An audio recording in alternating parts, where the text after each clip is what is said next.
In every age, leaders are remembered less for what they did, and more for what their choices meant. Here, in the court of history, we weigh legacy against consequence. Today's case: Sanna Marin, Finland's youngest prime minister, and one of its most debated figures. We are here today to determine the historical legacy of Sanna Marin. Counselors, you may present your cases. Your Honor, we will prove that Ms. Marin was, in effect, a leader whose focus on personal celebrity and progressive ideals blinded her to the fiscal realities and traditional decorum expected of a head of government. She was an imprudent spendthrift, whose policies increased national debt while her private actions generated unnecessary political crises. Nonsense, Your Honor. The prosecution seeks to tarnish a legacy of profound achievement. We will demonstrate that Ms. Marin was the definitive progressive icon, a courageous, modern leader who successfully guided her nation through two historic crises, a global pandemic and the greatest security threat in decades, while advancing critical social change. We call to the stand the undeniable facts of her tenure. First, geopolitical masterstroke. When Russia invaded Ukraine, Finland faced an existential threat. Ms. Marin swiftly and decisively led the nation to apply for and secure NATO membership. This was a monumental, historic shift in foreign policy that secured Finland's sovereignty and stability for generations. Second, crisis management. Before the war, her administration demonstrated pragmatic leadership during the COVID-19 pandemic.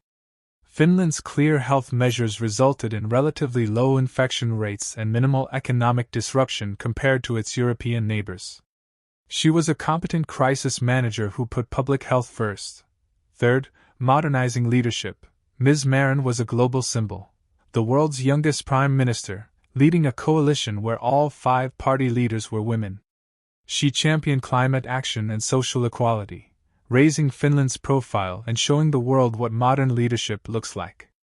Her gender and age drew attention precisely because she successfully challenged outdated standards of political behavior. The defense has presented a glossy international brochure, Your Honor, ignoring the domestic ledger. We call attention to the hard consequences of her time in office. First, fiscal irresponsibility. My colleagues correctly noted her focus on social programs, but these came at a crippling cost.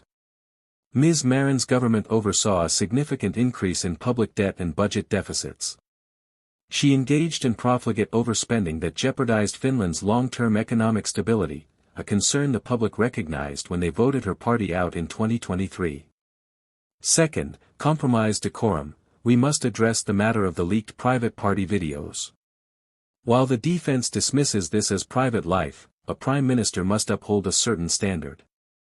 The spectacle of the leader of a nation being compelled to take a drug test is a profound political embarrassment that placed her personal indulgence above the dignity of her office.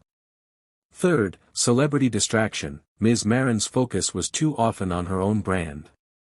Her high-profile media appearances and social media activity led to accusations that she prioritized international celebrity and personal image over addressing the critical domestic burdens facing Finnish families, such as the rising cost of living.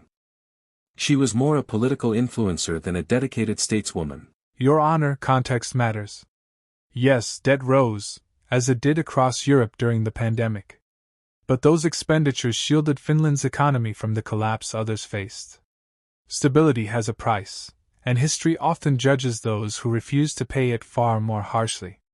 Personal scrutiny comes with leadership, but this fixation on a private video says more about outdated gender standards than about governance. She was tested, cleared, and returned to work. No law was broken, only convention. Visibility was part of her strength. Global recognition amplified Finland's influence and drew investment.